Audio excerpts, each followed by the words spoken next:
Hello મિત્રો, બધાને પહેલાં તો ગુડ મોર્નિંગ, હર હર મહાદેવ. અને આજે આપણે રાત રોકાણા છીએ નેપાળમાં. આપણે કરી રહ્યા છીએ સંપૂર્ણ ભારત યાત્રા અને પ્લસ નેપાળ યાત્રા. ત્યારે આપણે નેપાળની જે કંઈ ધાર્મિક સ્થળો છે બધી જગ્યાએ આપણે દર્શન કરી લીધા છે. એ પણ પાછળના વ્લોગ છે, બધા જોતા આવજો ભૂલ્યા વગર. જે મુક્તિનાથ છે, પશુપતિનાથ છે, જે આપણે બધી જગ્યાએ મનોકામના દેવી, આ બધાના વ્લોગ પણ છે અંદર, એટલે જોવાનું ભૂલતા નહીં. અને આજે તો કંઈક આપણે એવી જગ્યાએ જવાનું છે જેનો અત્યારે હાલમાં જેના વિડીયો બહુ એટલે બહુ વાયરલ છે. અને વિશ્વની જે સૌથી મોટી જે તમને આગળની આપણે તમે વિડીયો જોશો એટલે તમને અંદાજ આવી જશે, બધી ખબર પડી જશે. આપણે જ્યાં રોકાણા ત્યાં ભાઈ કે અમારો દુકાનનો થોડોક વિડીયો લઈ લેજો. એટલે શંકરાચાર્ય જે નેપાળમાં જે ગેટ છે ત્યાં બોર્ડરનો, ત્યાં છે મુકેશ જનરલ સ્ટોર છે. ત્યાં આવો તો એ ભાઈની મુલાકાત લેજો. કે કોઈ તમારે ત્યાંથી આવતા હોય ભારતથી, ગુજરાતથી, ગમે ત્યાંથી, તો અમારી દુકાન છે અહીંયા. એમનું બધું જે કંઈ કામકાજ હશે એ આપણે બધું સરળ રીતે કરી દઈશું. મેં કાંઈ વાંધો નહીં. એમને વિડીયો લઈ લીધો, આપણે વિડીયો લઈ લીધો પછી આપણે હાલો કે ચાય નાસ્તો કરી તો હાલો. તો આપણે પહેલાં મસ્ત પૂરી શાક મંગાવી લીધા અને બરાબર જમી લીધું. જમીને આપણે નીકળી ગયા સીધા બિહારમાં. બિહારની વાત કરું તો બિહારમાં જે જો આપણા ગુજરાતના જે નાના નાના ગામડા છે ને એવા જ અહીંયા ગામડા છે સેમ જ. જો એ જ ખેતીવાડી, ગાયું ભેંસું, એ જ એકદમ સેમ જ બધું એવું જ. અને પછી તો આપણે આવી ગયા, જુઓ અહીંયા એકદમ જોરદાર મેળો લાગેલો છે, ચારે બાજુ માણસો ને માણસો છે. અને આ છે વિશ્વનું સૌથી મોટું શિવલિંગ. પછી તો આપણે શિવલિંગના દર્શન કર્યા, મહાદેવના દર્શન કર્યા, અને પછી આપણે મસ્ત મજાના ભાઈઓ સાથે મહાદેવની જય જયકાર બોલાવ્યા. હર હર મહાદેવ, નમઃ પાર્વતી પતય, હર હર મહાદેવ,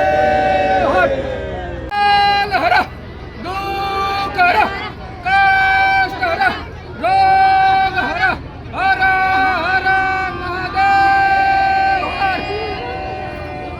નમઃ પાર્વતી પતય, હર હર મહાદેવ.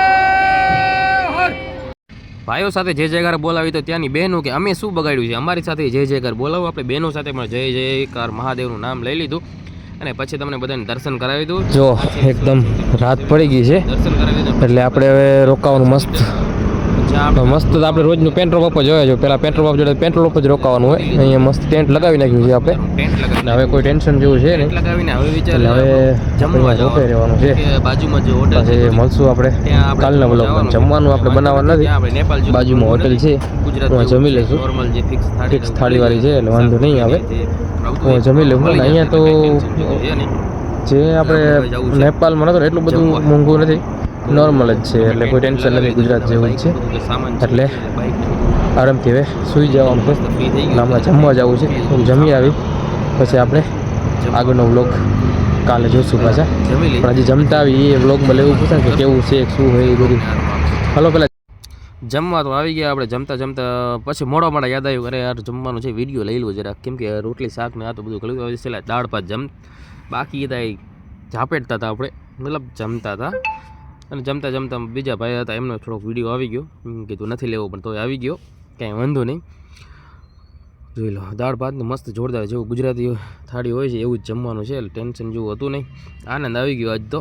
અને પછી તો આપણે ત્યાં બેઠા થોડી વાર, તો એક દાદાજી મળ્યા. દાદાજી પાસે થોડી વાતચીતું કરી, જે કંઈ આપણે હું જે ફરતો હતો એ બધી વિશે પૂછ્યા કરતા હતા, ક્યાં ક્યાં ફર્યા, કેવી રીતે ફર્યા, તમે કેટલા ટાઈમથી નીકળ્યા છો, એ બધું પૂછતા હતા. મને જે ઘરેથી નીકળેલ મારા ખ્યાલથી મહિના ઉપર થઈ ગયું છે.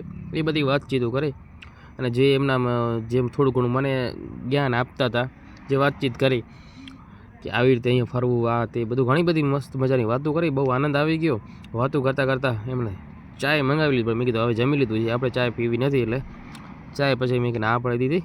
એમણે ચાય ભાઈ પી લીધી ને આપણે પછી આગળની તરફ વધવાના છીએ. પણ આગળની તરફ વધ્યા પહેલાં તો બીજા પણ મિત્રો ઘણા બધા અહીંયા મળી ગયા, એમની સાથે પણ બહુ વાતચીત કરી, એમને પણ આનંદ આવી ગયો. એમાં એ અમુક ભાઈઓને એવી ઈચ્છા હતી કે અમારે તમારી સાથે ચાલવું હતું કે સંપૂર્ણ ભારત યાત્રા કરવા, પણ હવે અમારે અત્યારે થોડોક ટાઈમ એવું નથી. મેં કીધું કાંઈ વાંધો નહીં, ક્યાંક નેક્સ્ટ ટાઈમ તમારી રીતે ફરી આવજો, અથવા તો ક્યારેક આપણે મળશું તો આપણે સાથે ફરી આવશું. તો દાદાજી જુઓ કોઈક આવે એટલે હાથ મિલાવે છે, એ વાતચીત એમનાથી કરે, હું બહાર જઈ રહું હવે.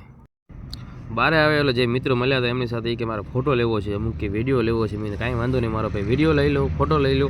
પછી આપણે નાનકડો એમનો સાથે વિડીયો લઈ લીધો અને એમણે મારી સાથે ઘણા બધા વિડીયો અને ફોટો લઈ લીધા. બહુ આનંદ આવી ગયો. કોઈક આવા મિત્રો મળતા રહે એટલે આનંદ આવતો રહે. પછી બધા મિત્રો સાથે હર હર મહાદેવ કહી દીધું ને બધાને મળીએ આપણે કાલના વ્લોગમાં.